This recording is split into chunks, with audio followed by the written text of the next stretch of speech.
Ladies and gentlemen, this is David Mirikitani with another episode of Weighing In, brought to you by USA Wrestling, the national governing body for wrestling in the United States, and by Nike Wrestling. Go to athleteps.com for all of your Nike and USA Wrestling branded gear. Mark, sometimes you're on the train, and sometimes Grant is in Paris. So we don't have him with us today. I don't know how to tell the difference between those two, being on a train or being in Paris. Let's see. Yeah. I got a chance to talk to GT yesterday. Some cool business stuff to talk about. We got a big announcement on my side of the world that's going to come out at the end of August. But the new Nike Olympic shoes dropped. I don't know if you've seen them. They're pretty cool. Let's go to athleteps.com. We can share these. This is all right. Let's see what these look like. Maybe I'll have to buy me a pair just to walk around. Yeah, we can do this. This is a shameless plug, but let's do it. So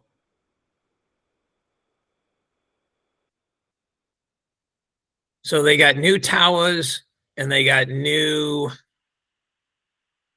Inflicts. So the ones here for people, they're basically the Tawas, they got them they're white with black soles, orange accent, black swoosh.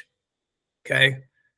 And then they also have these in the Inflict, same color combination. Okay. Yep. But the ones that are popping are these right here. Do they come in yellow and black? Just this color I saw. Oh, that'd be Oklahoma State's color, kind of. Yeah, those are interesting. Yep. So they're orange and black with I don't want to call them leopard spots, but something spot specific. And then they got the white swoosh on the other side. These are on the Tawas. And then I think my wife would call that animal print, David. Well, she's in the clothing industry, right? That's right. Yes. And I've seen that. Okay. Not in orange, but I've seen it before. So first of all, Dana's smarter than both of us combined. So her opinion would count. Second of all, she lives in this world, so it definitely counts. But I mean, I think these are going to go like hotcakes, right? Yeah. And I think it's really smart of them. They didn't design a completely new shoe. I mean, I was talking to my dad last night because my dad's a shoe head, even though he won't admit it. And he loves how the Inflicts fit him better than the Tawas. Other people I know love how the Tawas fit him. And so, but those are their two most popular model of shoes. And they do feel different. I mean, I like them both, but, basically I'm just doing clinics or sparring in them. I'm not, my match days are over. But the colors, like when they came out with those Olympic colors in 21, which were the 2020 Olympics, they got a big boost. So really smart. And by the way, if you ever need somebody in your life to keep a secret, Grant Turner is the guy, because, he's had to have known about this for months. And, yeah, none of us knew about it from him. So before we get started, David, I want to give a shout out to your dad. Okay. Ron had knee surgery about 3 weeks ago, and you told me about it. So you were on the road, and I decided to give him a call and see how he was feeling.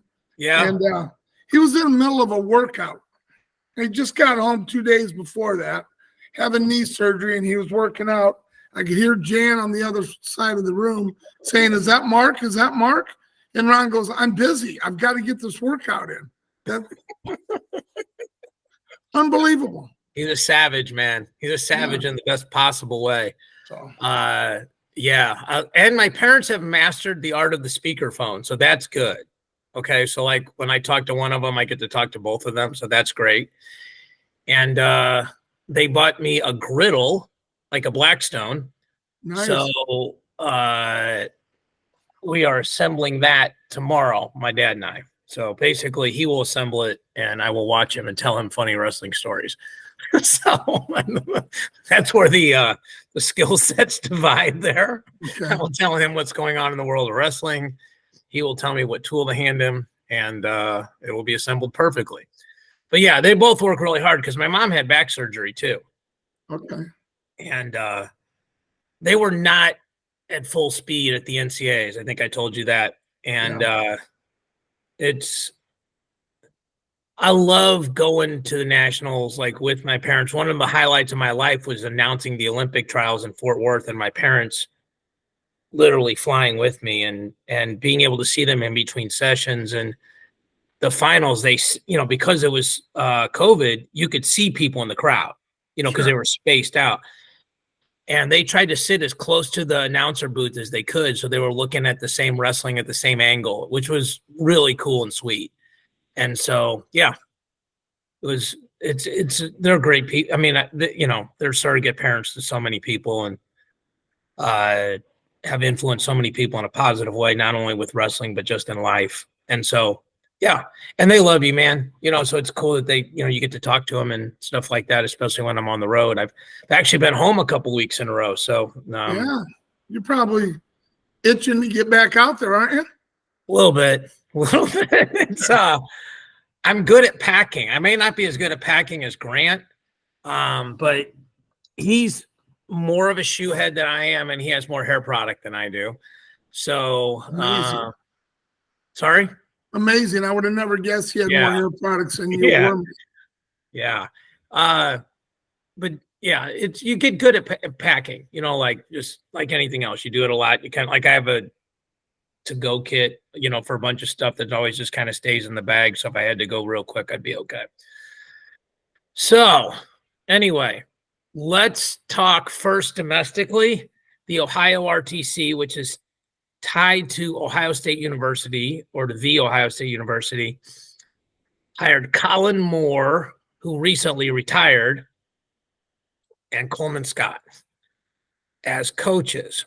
Now, if you read the press release and you read the interviews, because they interviewed Stieber, Jaggers, Tom Ryan, one of the things that stuck out to me, I mean, there was the usual stuff about how great these new additions are, which they are. I don't mean that in any way, but sincerely. But there's no designation of who's the head coach or assistant coach or anything else. And I thought that was fascinating. And I think we've talked both on and off air that, like, in a lot of cases, even if there's a head RTC coach, the college coach is kind of still the head coach. I feel like at Ohio State, Tom Ryan is not the guy in the corner in the freestyle matches, that it's Logan or Logan and Jaggers, but like Logan's the main guy. Yes. And we've seen that a lot. I think that bears it out. They've got a really good young group of guys with Bouzakis, Davino's coming in, Jesse Mendez, Feldman. Yeah, Feldman. I mean, a bunch of these guys have. Mendez might be the favorite if you put all the odds out to make our team in 2028 at 65 kilograms. Like he's in the top handful for sure. Yep. I mean, there's Yanni, and I don't know if Nick Lee's going to stick around for 4 more years. I don't think Zane's going to make 65 kilos in 4 years. Alirez, but he's in the first conversation, first top level, the first conversation. Agreed. And I think, like you said, Nick Lee, for example, now that he's on the coaching staff at Penn State, I think that's going to take up way more of his time than him wanting to compete and try to do both. So right. I would imagine he's probably finished, but yeah. Well, I don't know exactly how old Mendez is, but I would guess he's 21, give or take a year, because he was a true sophomore. Yes. Okay, so if you graduate high school at 18, he'd be 20, so maybe 2021. So he should be good for 2 cycles. Yes. 8 years from now, he's 29, give or take. I mean, that's sort of in your athletic peak. I mean, he's not at his athletic peak now, for sure. And I mean, that's a compliment. That's not a criticism. It's like, here's how good this dude is. And he's physically going to get bigger and stronger and old man strength and all those kind of things. So there's really good clay there to make good pots. Yep. So RTCs are interesting because now with NIL and now just directly paying kids and all this other stuff, how the money gets allocated that these schools fundraise, it can be way more direct. Like it used to be when RTCs first started. And I think I've said this numerous times, but I'm like, well, this won't help the colleges, but it was the number one way, I think, at that point. Like, oh, okay, I can go work out with David Taylor. I can go work out with Kyle Dake. I can go work out with XYZ person, whoever that case may be, Jordan Burroughs in Nebraska. And so Nebraska would have really good recruiting in those middleweights because part of the sales job was Jordan Burroughs trains here. So now you can just give the kid the money, before you, at least legally, couldn't give the kid the money. Correct. So, and there's been far-reaching effects of all that, and probably not enough time because we're going to try to dive into some Olympic stuff here today, obviously. So, but it is, Ohio State has made a point of, Tom Ryan went on Flow and talked about the portal and was kind of critical of it, which was, I'll just call it interesting because Ohio State, I think, spent more money in the portal this year on football than any other school in the country. And I think it would be short-sighted to say Ohio State didn't call some of these kids that went in the portal. They just didn't get them. Yeah. So, it's like if you ask somebody out and they say they won't go out with you, and then you're like, well, I didn't want to go out with him or her anyway. Like, yeah, you did. They just said no, so now you're spinning it. Yeah. So, and he should be in the portal. That's part of his job now. Look at Oklahoma State. They made one of their guys down there told me we are getting in the portal, like conscious decision. Okay. And I have conversations with people there based on Hall of Fame duels and things like that. And they didn't tell me who, and they didn't tell me how much. And I didn't ask because if I asked, then now I sort of have a journalistic obligation to say it out loud. And I also have a personal obligation to be a good friend to people that tell me these things in confidence. But they went in and got, if they just got Wyatt Hendrickson, that's hugely significant. You had Dean Hamidi, hugely, hugely significant. And then you had Amin and Fish. And depending on how they stack those guys up, at least three of them are probably going to start this year. Yeah. And those three guys could easily score. If you said those three guys scored 35 points, that's not crazy. No. Okay. Well, take 35 points and look where that puts you in the NCAA tournament. Just those three. It's higher than 20th. 20th has always been about 20, 25 points. Yeah. So 15th. So they just portaled a 15th place team. With three guys. Well, right. But sure, whether it's two finalists or three guys or four guys or whatever, they brought in a 15th place team. Now you had Dustin Plott. Runner-up last year. Right. But he's homegrown. Like Plott's a homegrown guy. Yeah. His dad was the coach at Tuttle. Tuttle's like the little engine that could for so many years. Okay. But even if Plott didn't exist, you just portaled in a 15th place team like Iowa. Look who they brought in. Penn State. Those guys didn't matter in the difference of the team score margin. But take Mitchell Messenbrink alone and put him on a different team. And look at the difference that team would have. So, Amin didn't place this year 165 for Michigan. You put Mitchell Messenbrink on that team, they're second. It just so happens that a bunch of the really good teams had good 165 pounders this year, like David Carr and Franek, and a bunch of these other guys. But it doesn't mean these guys don't make. Or Franek was, Caliendo, excuse me. Yeah. Same, wrong name, same concept. Portal the guy in. Yep. So, this is the game now.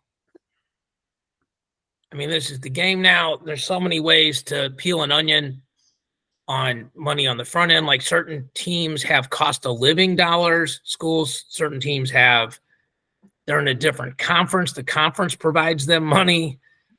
Certain schools, in-state tuition can be established really quickly. Some schools are good at getting these kids emancipated. That now you go to full Pell Grant. Yep. Then institutional aid kicks in. I mean, there's a top 10 school where if you're a full Pell Grant, between the Pell Grant and institutional aid, 67% is paid for. There's another school where if you graduated like a 3.75, 75% of your stuff's covered.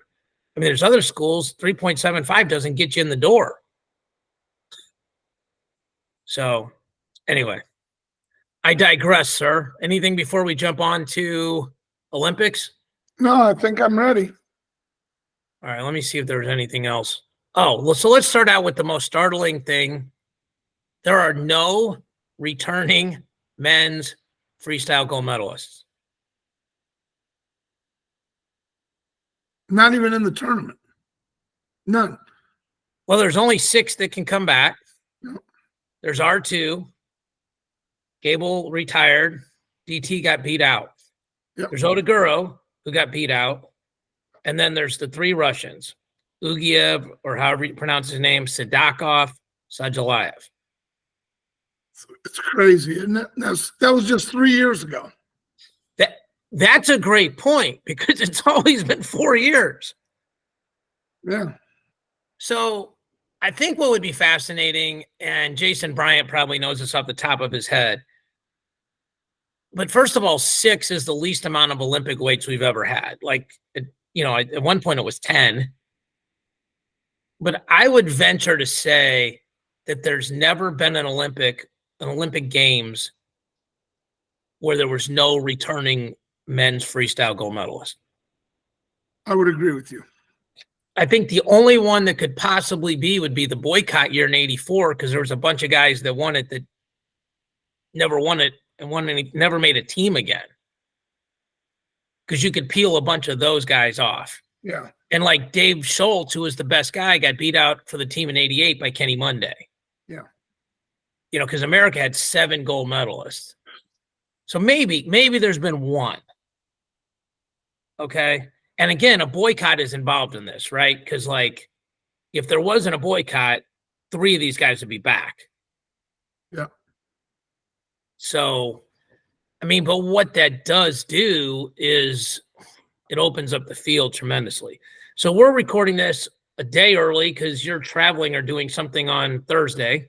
Yep. So, but this is Wednesday, July 24.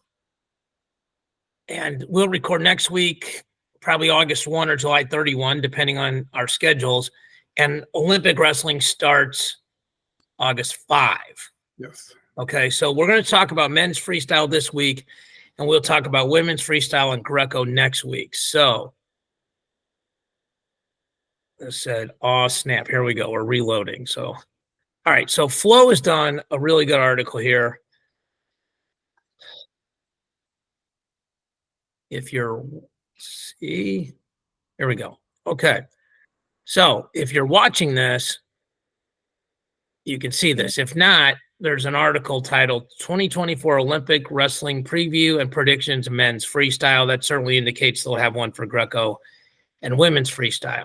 So the format of this is they list the participants and how they got here. So we have like 35 minutes. We're trying to get through this in like 6 minutes a piece, Mark, give or take. Okay, maybe a little bit longer. So here's the medalist: Misik, Higuchi, Harudian, Abakarov, and Ugiev. And then the Continentals: Darian Cruz, RBY, Mohammed, Ayuna Fafi.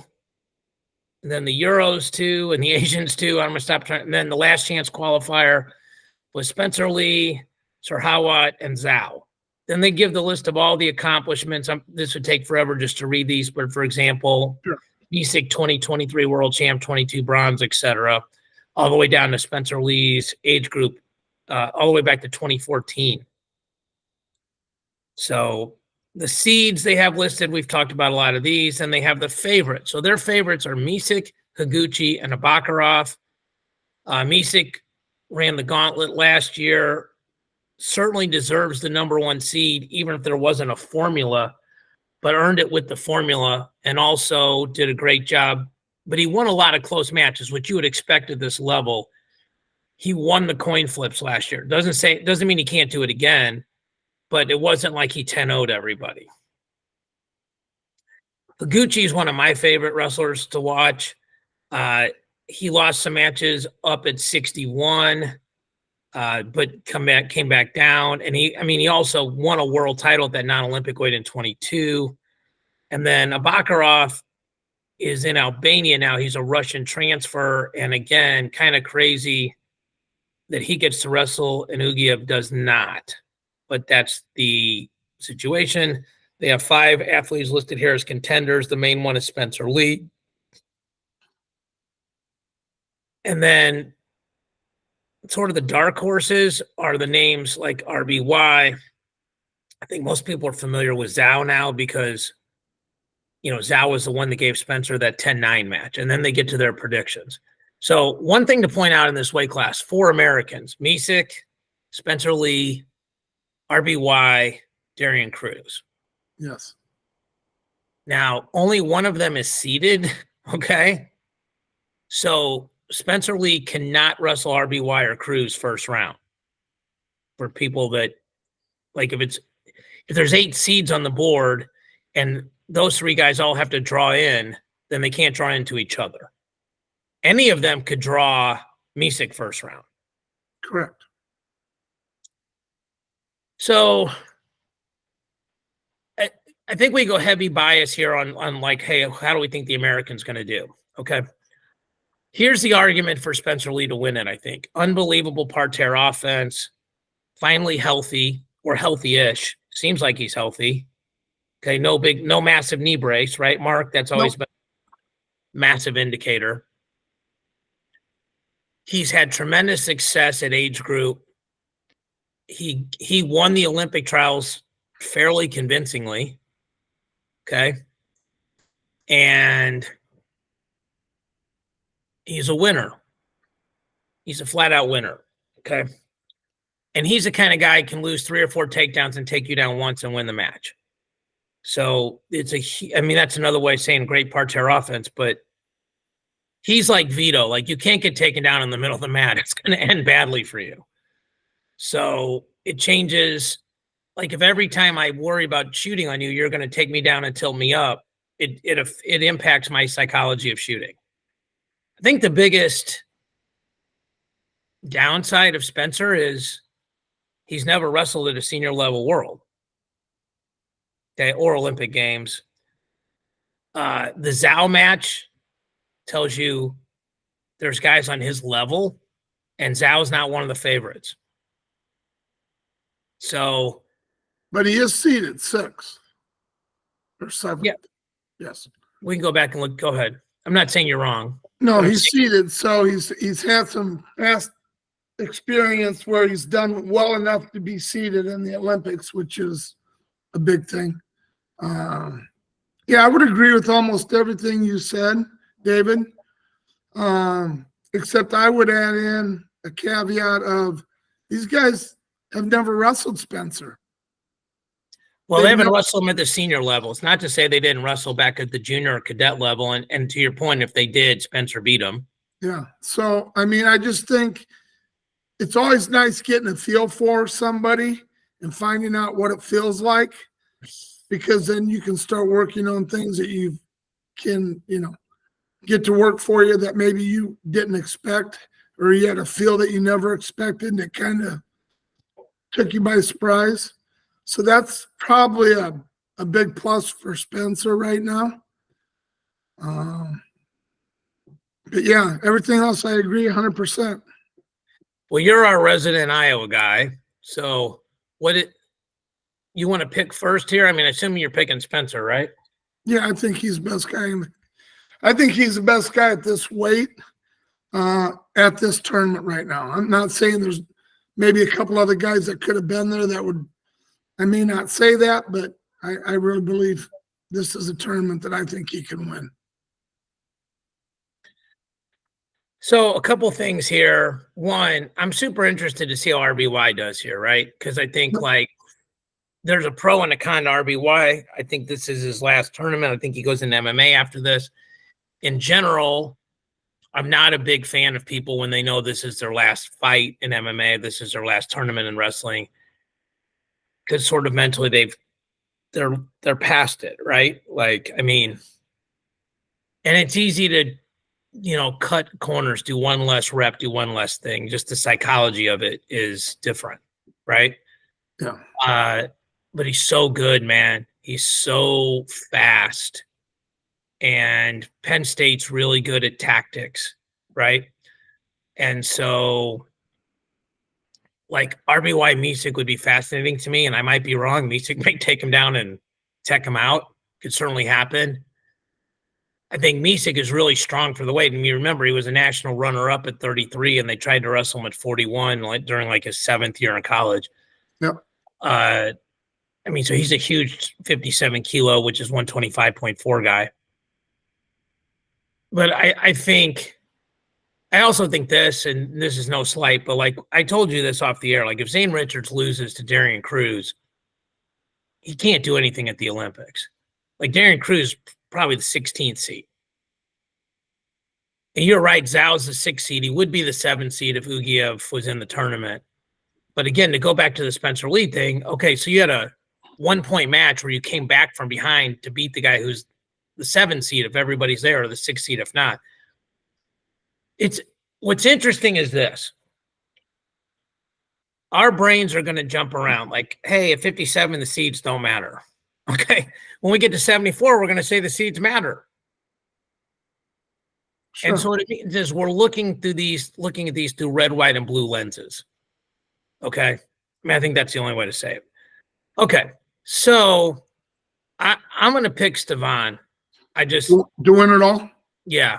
I mean, I'm not going to, because it's hard to pick backsides because unless you don't pick any of the bottom 8 guys. And then you can go, okay, well, if the seeds hold, because there's 2 bronze medals for people that don't understand that if you're just jumping on with us in the Olympics. And the repechage is different. Okay. It's only a 16-person bracket. So if Mark makes the finals, he beats somebody in the round of 16, somebody in the quarters, somebody in the semis. The round of 16 loser wrestles the quarterfinal loser. That winner wrestles the semi-loser, and that person gets the bronze medal. Yes.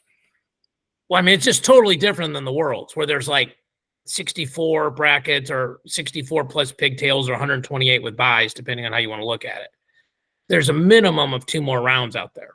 So it takes forever. Like what Zane came back through and what Kamal Bey came back through to make, Zane made it, Kamal made it to the medal match.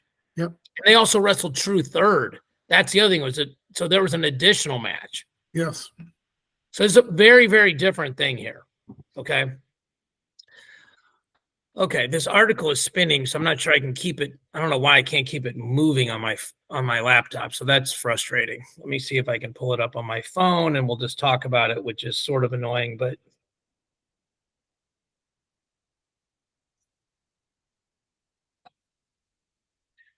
so we get into 65 kilos, and our guy here is Zane Rutherford.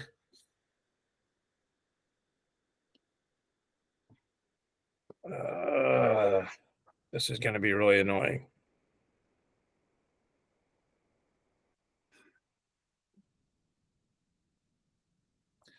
All right. Well, we're just going to kind of go through this. Let's see if we can get this thing to work here. So Rutherford is here. Odaguro is not here, Mark. That's a big thing. Okay. Haji Aliyev is back. That's a name like a lot of people probably know. So there's that piece to it.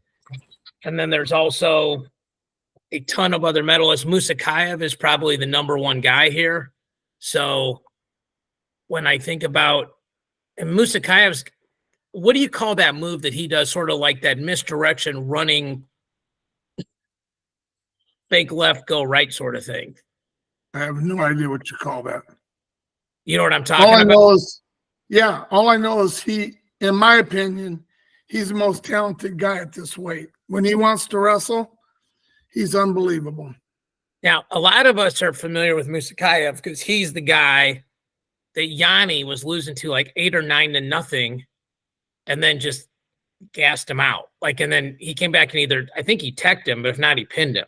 Yeah, he fell off the cliff. Yeah. Right. Okay, so it's Musakayev. Seabass was the silver medalist in 23. Mamadev was bronze. He's not competing. Tavanyan, Amazad. I had this and then it just clicked off. All right, here we go. So those are the top 5.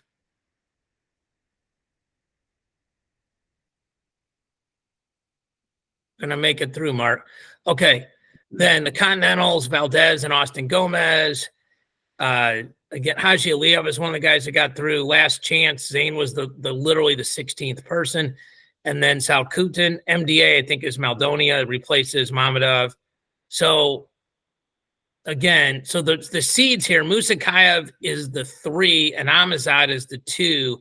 Those guys are considered the favorites. So if you're Zane, well, you really want to get drawn into the top half of the bracket. Like, yes. I think if you're Zane, you want to get drawn into Rivera. I mean, because at least that's a match you feel like, because the bottom half has Amazad, Musakayev. I understand Haji Aliyev is older, but still super talented and skilled and tricky, and probably more scary in a smaller size tournament. Would you agree with that? Yep. So Musakayev last year beat Otaguro 6-1, Mamedov 5-4, Amazad 6-5, and Rivera 11-0. Okay. So they list the contenders here as Timur Otur, Akhmataliyev, Rutherford, Haji Aliyev, and Tavanyan. And then one of the things that I think is interesting to point out here is they talked about Rivera, and I'm going to read what this says. Sebastian Rivera is the returning silver medalist. Incredible run last year. However, that result was more of an outlier at the 2024 Zagreb Open. He lost to Tavanyan 9-1 and Joey McKenna 10-0. Before last year's World, he got teched by Valdez at Pan Ams. So he wrestled incredibly at the Worlds, but it's more of a statistical outlier. Then we saw Austin Gomez beat Nick Lee 22-12. And so, again, this is a way where there's 3 Americans here. So Dudiev, who's another Russian now representing Albania. So their predictions are Amazad, Timur Otur, Musakayev bronze, Zane Rutherford bronze. Okay. Thoughts here on the weight overall, any of that stuff? Yeah, I think I would pick Musakayev. And I can't pronounce some of these names, David. I'm sorry. But okay. That's who I would pick to win the tournament, just because I think he's the most athletically gifted person in this weight bracket. The big question is, he has a problem with his gas tank once in a while. But being the Olympics, I would imagine, I'm just guessing that he's going to be ready to go. And to me, he's the best guy. I think Zane proved that he can come through the back door if he gets the opportunity. So I do like the chances of him getting a bronze. I really do. When you think about Zane, I think one of the things that we had a question on, and we talked about it ahead of time, is how hard is the weight cut, right? Yep. And it feels like he handled it really well at trials. And I'd have to go back and look at the bracket. And with all due respect to, he sat till the semis. Yes, and then he barely beat Mendez. Then he had to make weight the next day, though, right? Yes, he did. Yes. And then they did that weight. They did those 2 weights, 57 and 65. They ran them both in the morning. They weren't even part of the night session. They did. So to be fair, he came off the scale and beat Nick Lee twice. Yes. Now, what's interesting about that is this. Like, first of all, it was super cool to watch the sportsmanship. Nick Lee won, and like Zane beat Mendez like 15 seconds later, and Nick Lee was really happy for him. But I don't know if that's a big brother thing, right? Like, Zane is older than Nick Lee. He's clearly a bigger human being than Nick Lee. And you know how that is, right? Like, if you know you're just better than me, maybe the stress level of that match is a little different. I mean, so the only time we've seen him off the scale at 65 is against Nick Lee. Correct. So, and also, here's the other thing. I feel like this is probably Zane's last tournament, period. I mean, if not, definitely at 65. Like, I cannot imagine this dude is holding his weight down there for 3.5 years and then going back down. Yeah. So, because he had a job. I mean, he said he had like a real job and then came out of retirement. So, that job's waiting for him. And he'd already mentally made that adjustment. So, again, if you're consistent, those kind of decisions kind of scare you, right? Like, okay. And that's what's weird about this team. Like, I think we have at least 2 guys who this is probably their last tournament, with him and Dake. I mean, I shouldn't say that. I don't have no knowledge of that, but that's just where the tea leaves are. Yeah. All right. I think Zane, I don't know what to say about Zane because I'm going to pick Musakayev too. Part of it is I just love how he wrestles. And I also think cardio, it's a smaller tournament. He's not a huge 65 guy. So, I mean, he's not cutting a ton of weight, I don't think. He's got to, win 3 matches and then 1. So a lot of those things are different, right? Yeah. So, I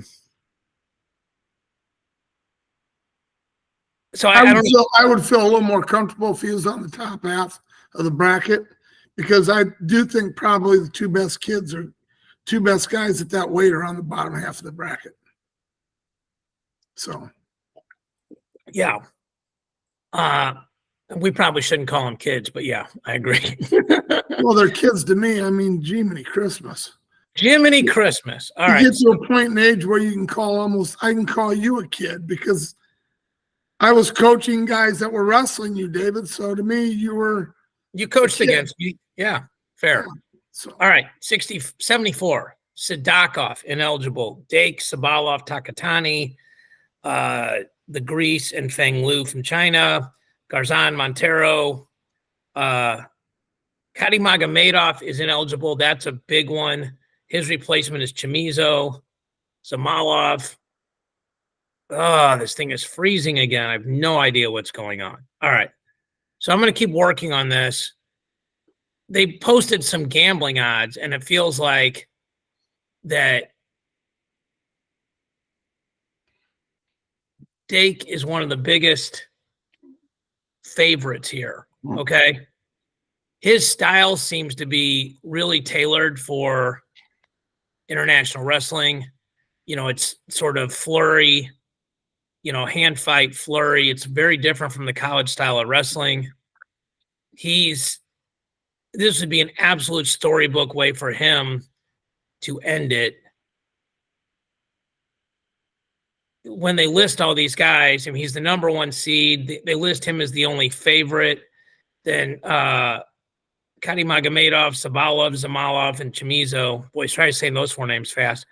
Are the contenders. Chamizo is one of my favorite guys to watch wrestle, but somebody who's that athletic, time doesn't really help him.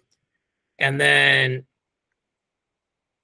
Salkazanov, Rasadon, Valiev, Takatani, and Imani are the other sort of dark horses.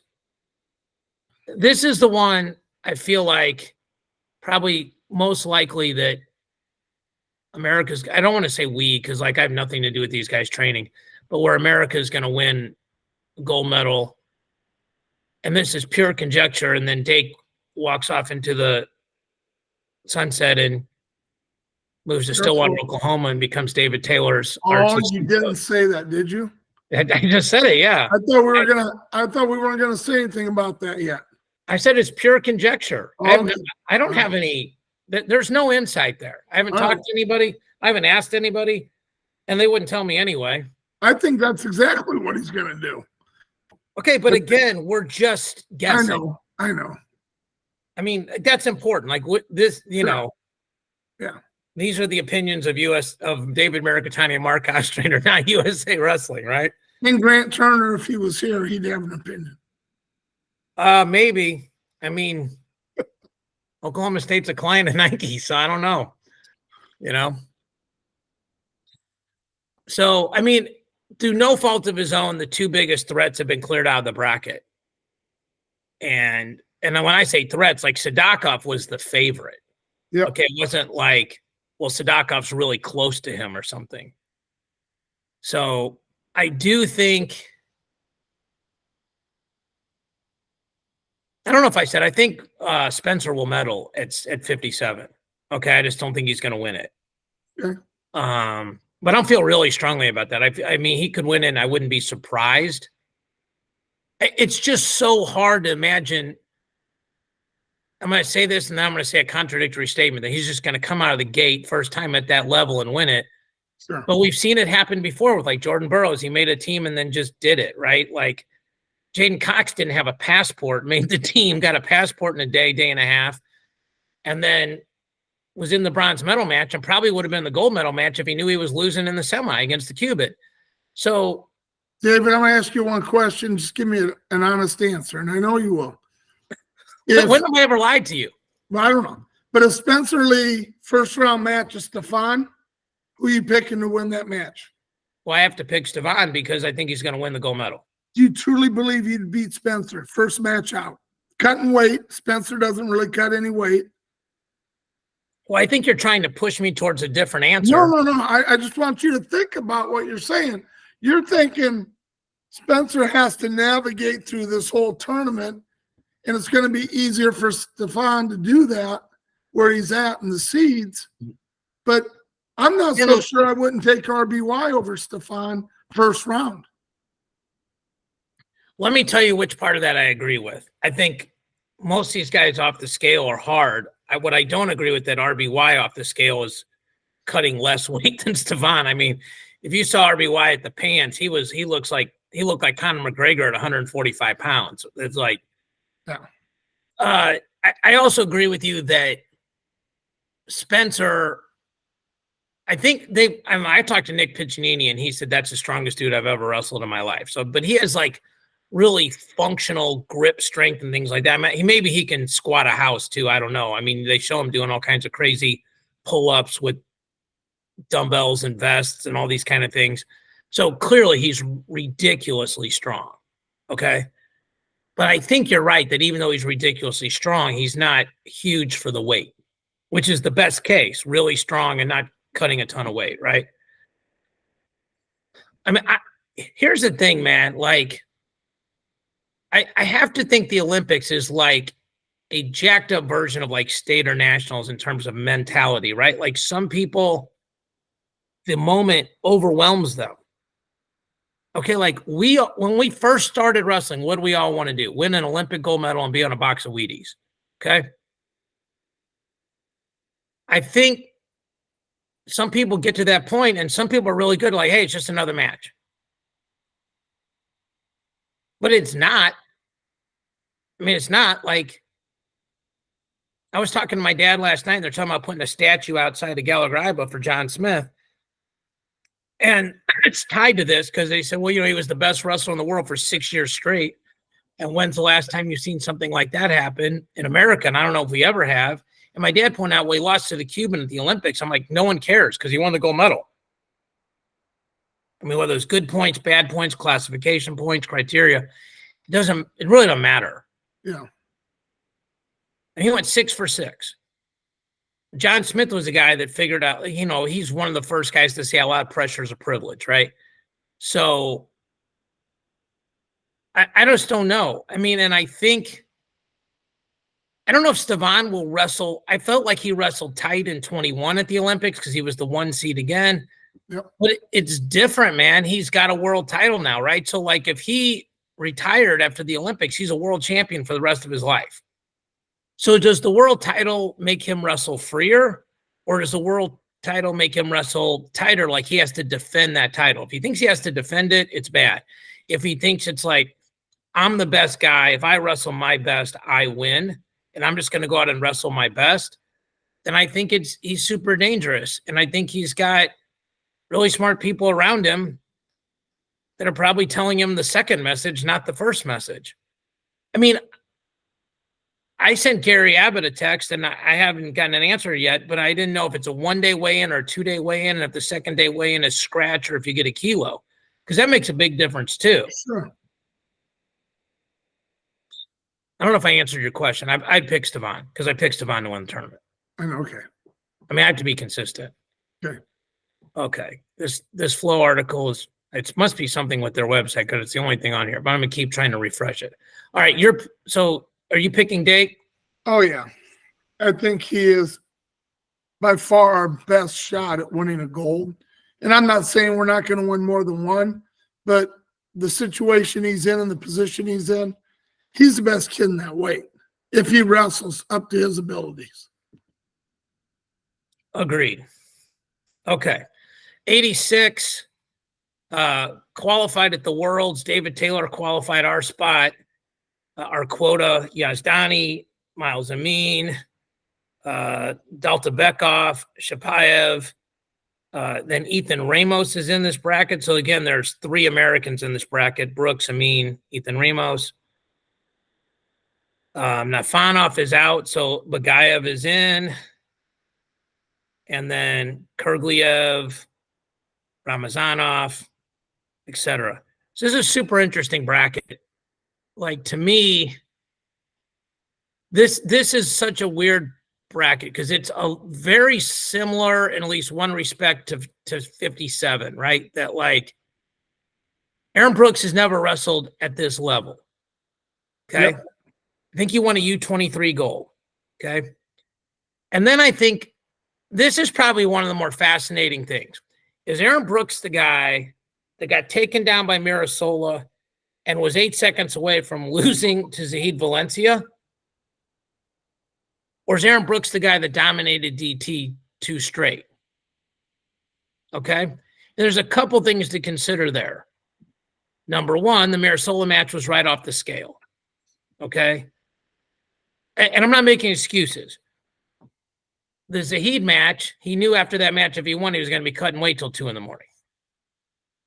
The Taylor match is interesting because the one match was in the morning, okay, but not right off the scale because there's matches ahead of him. Sure.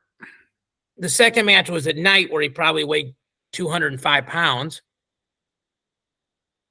He got to watch the weird thing is how good Penn State was. Like, all these things are like, it's again like it's Zane and Nick Lee, and it's like I did tell you ahead of time I thought Brooks was going to win. You did. I picked it a year early and I was wrong, but I stuck with it. I mean, fair. I did tell you that. Yes. Because I felt like Brooks is going up the hill and Taylor's coming down the hill, towards their peaks. Taylor physically did not look like the same guy he looked in 23, like way less muscularity.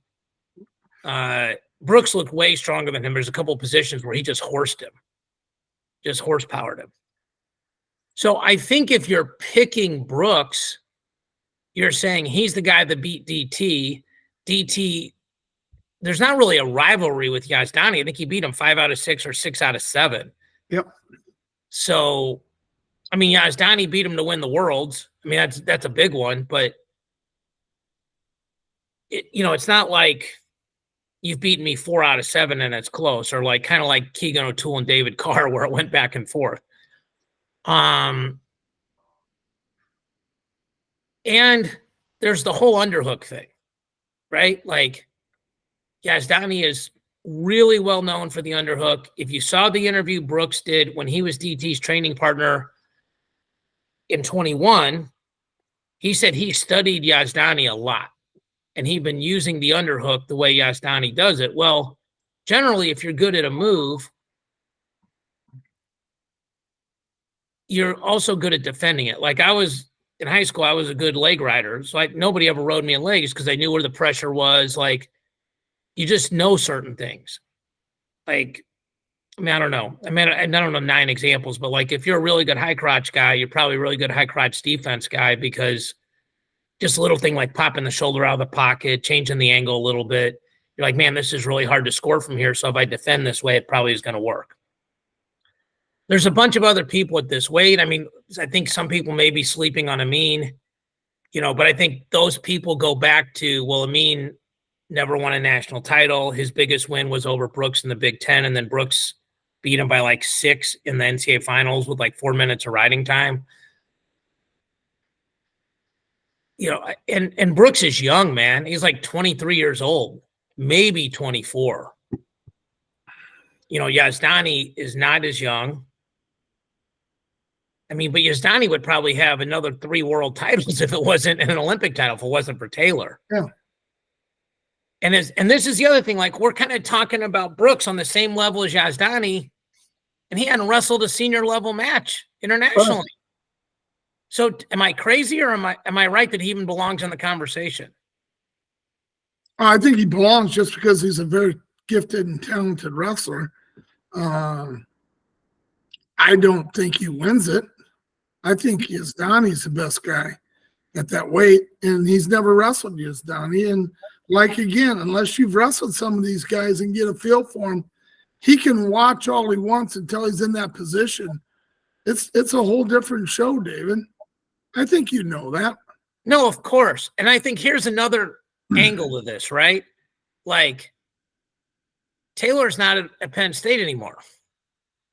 And there's rumors that, like we saw sort of some fractures at the Olympic trials, like who was coaching who. Like you and I talked off camera, like how many corners was Bo Nickel in?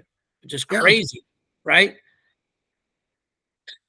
But I don't think, not that they need it, but I don't think they're calling David Taylor and going through film and like, hey, I mean, now the hay's in the barn. They're just over there, but like up to this point, like I think Nick Lee probably helped Zane Rutherford for any of the matches he might have wrestled. I mean, I think that's probably the case. Sure. I don't know which of these guys Nick Lee's wrestled, but I feel like there's a spirit of cooperation, right? Like, I don't know if Nolf is helping Dake. I don't know if Dake needs any help, but this would be one where it's like, I mean, we saw Taylor neutralize the underhook. Is that a fair sentence? Yes. So, look, I've been on the Aaron Brooks train since 2023. Okay. So I'm going to pick him. Okay. And that's probably 60% heart, 40% head. Okay. Here, the difference is between David and Brooks. David could do it in all 3 positions. He could scramble with the best of them. He could turn you from anywhere and pin you and get out of a match early. Brooks, I haven't seen that in the freestyle side of him. He's going to be out there for 6 minutes every match, unless he can, tech you early. But you don't see that lately because he's just started doing this again since he was younger. Like you said, he had tough matches with Saeed, and he had a tough match. Who was the other guy who wrestled before that? Do you remember? Yeah, Marisola. We didn't have a tough match with him. He teched him. He just lost the first takedown. But okay. I mean, I'm not correcting. I'm just saying, but you're right. Like, sure. But what I'm saying is that David wasn't out on the mat that much. He was just putting people away. And I'm not sure that Brooks can do that yet. Again, 100% right. David's bonus ratio, like when Flo put up his bonus ratio through his whole career, like high school, college, international, it's insane. And he's a different kind of scrambler. Like he'll scramble to cradles, and that's a kill shot, right? It's like these jiu-jitsu guys, like there's the wrestling guys that'll score points, and there's jiu-jitsu guys that get points scored on them, and they'll put you in an armbar triangle and it's over. David was the guy that didn't give up points and had kill shots. Like that's a nightmare if you're wrestling somebody that good. All right, we're going over, but Gary will probably leave us on the air. Okay, 97. Magomedov's the 1 seed. Tazadinov's the 2 seed. Snyder's the 3. Sajalayev's not in. Tazadinov's the guy that 10-0'd Snyder. So I'm going to say this, just to kind of cut it down a little bit. I think Snyder makes the semis against Tazadinov. I think Snyder takes 3rd at worst. I mean, the guy, he's medaled at every single thing he's been at. That somehow that has gotten lost in the wash in the last 9 years. Like, he beat Varner, won the Olympics. He knocked Varner off the team and then won the Olympics. So he medaled at 15. He's medaled from 15 to 23. And he's got 4 golds, 3 silvers, 2 bronze. Or maybe it's 3-3-3. I have to look it up.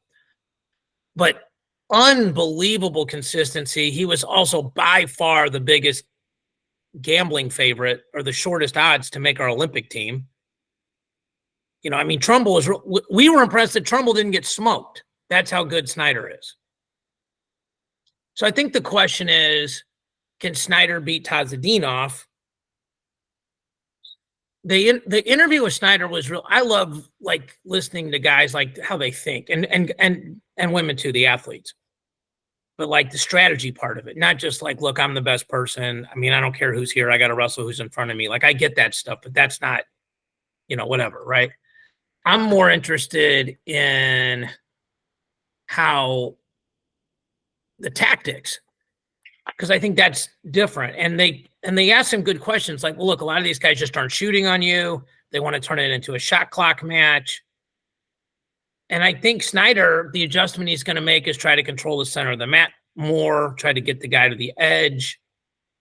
That can go a lot of different ways in that, like, if I'm trying to push you to the edge, and I get caught leaning, and you're a counter wrestler to begin with, that can actually make things worse. Yep. If you control the match from distance, now Tazadinov's a lot longer than Snyder, but I think Snyder's got cement block hips. So, you know, if he can get Tazadinov to get underneath him and shoot, Snyder's remarkably fundamental too, right? Like he's sort of the opposite of Taylor. Like he's not a scrambler. Yep. He got lost in that scramble with Sajalayev years ago. He's not going to cradle. He's just going to go behind you to death. And I think Snyder believes this, and I agree with him, that he's in the best condition of anybody. And he'll dig the deepest. Like he'll look like he's exhausted, and he probably is exhausted, but he just believes when he's exhausted, you can't stand up straight. It's like if he has 4 matches to exhaustion, I think he wins the gold medal. If you are coach, I'll ask this a different way. If you're coaching Snyder and he got 10-0'd, what are the adjustments you make? Well, I think he's got to hold center of the mat, like you said. I think that's important. I think he got caught pushing too much and was getting taken down from his own shots, his pressure. So I think that's going to change. I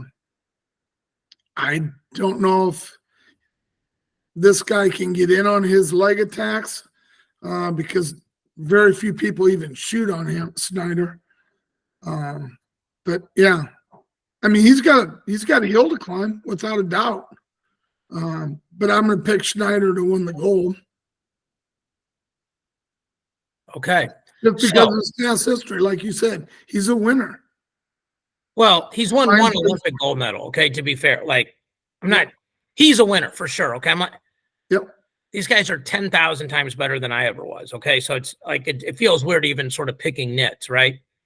But I mean, I think I'm going to pick him too. I don't think I'd have picked him against Sajalayev.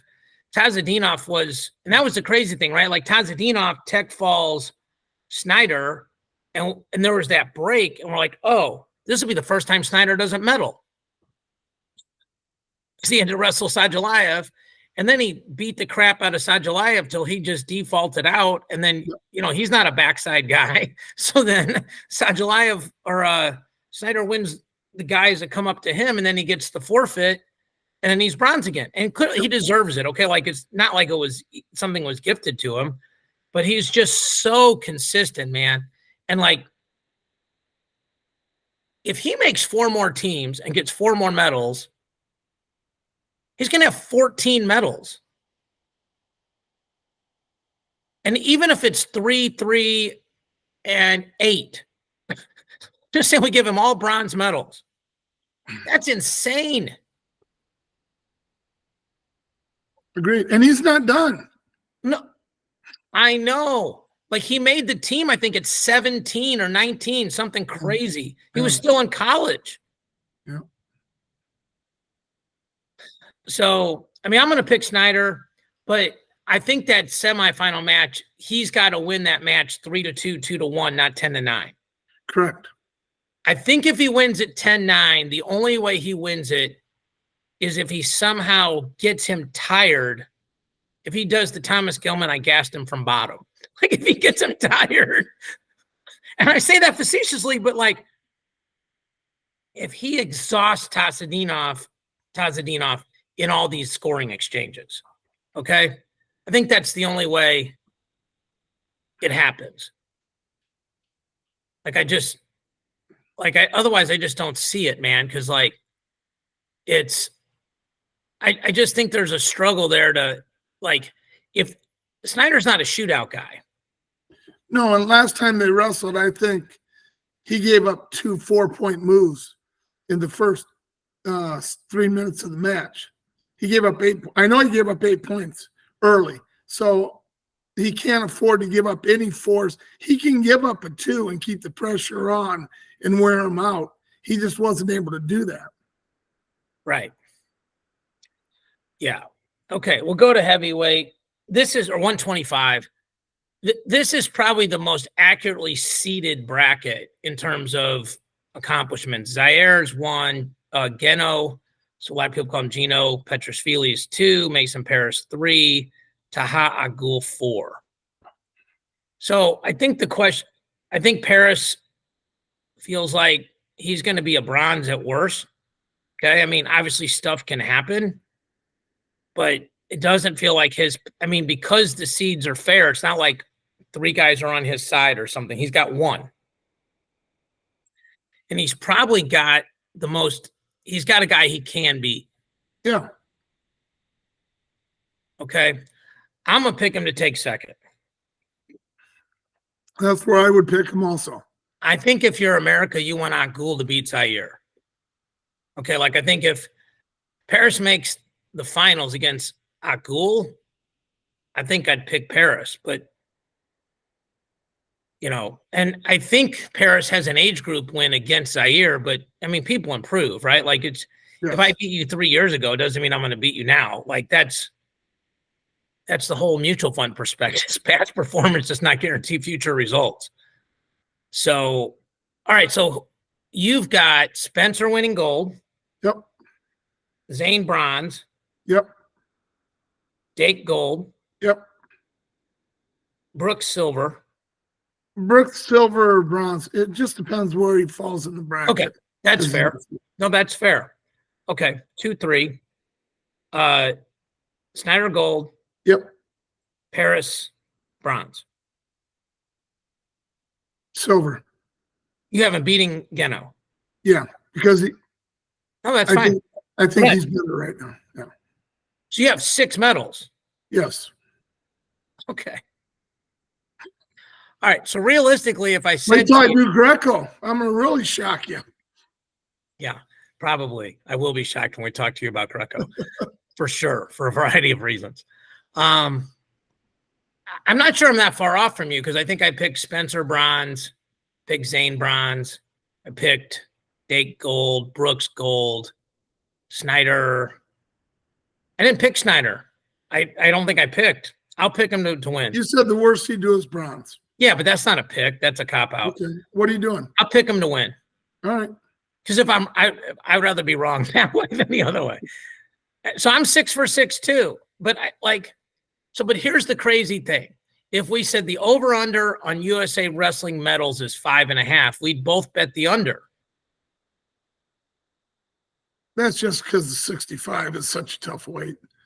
Well, it's also because if you count medals as being 100%, we're saying there's no margin for error. Yeah.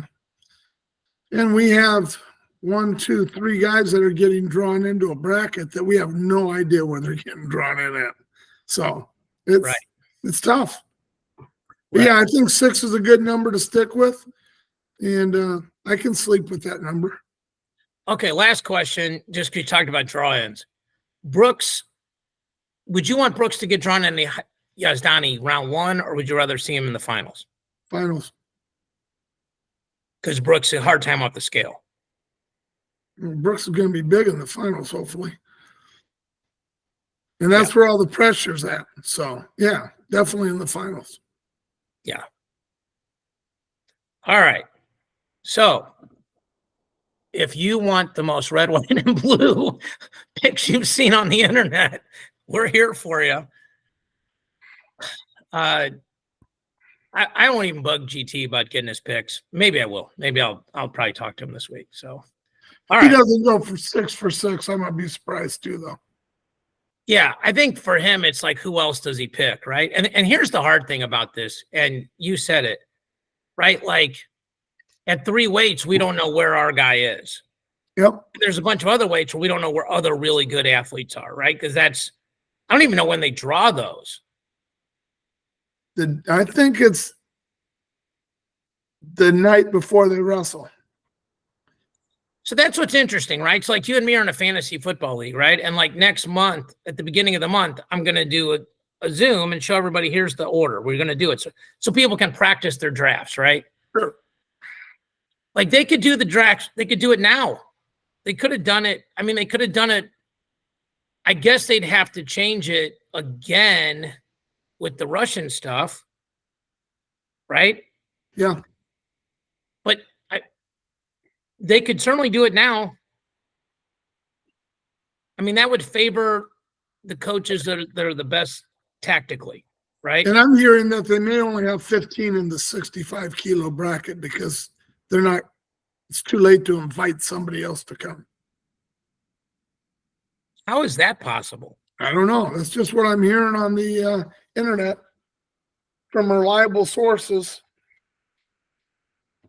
I don't know of an intelligent opinion to argue that, but I would feel like some country could get their athlete there. Like you would think that. I mean, there's 30 people that want that spot. Yeah. And you know what's crazy? Like Zane had to go through hell to get the spot. Then, like the guy that Zane beat for 3rd would be the guy in. You would think. Well, it's one of 2. It's either that person or the person from the Continental. Yeah. Or the 6th place guy at Worlds. It's one of 3. I don't know how they decide which one it is. I guess it's probably which way you qualified. I think that's how it is.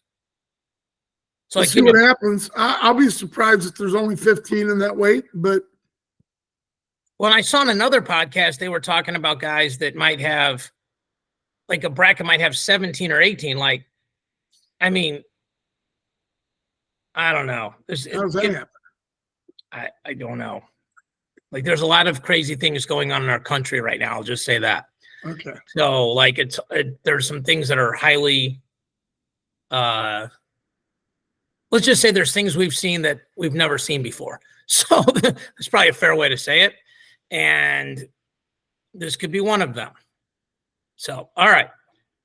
For Mark and Grant, I'm David. Go out and get your new Olympic color shoes. That should make Grant and Shane very happy. And we will speak to you all next week.